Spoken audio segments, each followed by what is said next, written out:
بسم اللہ الرحمن الرحیم۔ السلام علیکم ورحمۃ اللہ وبرکاتہ۔ حضرات محترم، ایک اور حدیث شریف کی ویڈیو لے کر آپ کی خدمت میں حاضر ہوا ہوں، ملاحظہ فرمائیے گا۔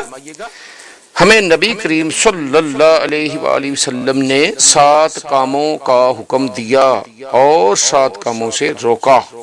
ہمیں آپ صلی اللہ علیہ وآلہ وسلم نے حکم دیا جنازے کے ساتھ چلنے، مریض کی مزاج پرسی، دعوت قبول کرنے، مظلوم کی مدد کرنے کا، قسم پوری کرنے کا، سلام کا جواب دینے کا، چھینک پر یرحمک اللہ کہنے کا۔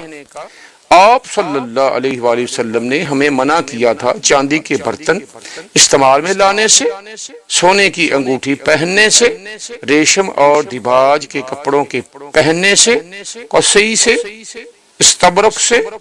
صلو علی الحبیب صلی اللہ تعالی علی محمد وعلی آلہ وصحبہ وبارک وسلم۔ حضرات محترم، آج کی حدیث شریف کی ویڈیو آپ نے ملاحظہ فرمائی، اپنی قیمتی رائے کا اظہار ضرور کیجیے گا اور ہمارے چینل کو سبسکرائب، لائک، شیئر ضرور کیجیے گا۔ ملیں گے ایک اور حدیث شریف کی ویڈیو کے ساتھ، تب تک کے لیے اجازت، اللہ حافظ۔ السلام علیکم ورحمۃ اللہ وبرکاتہ۔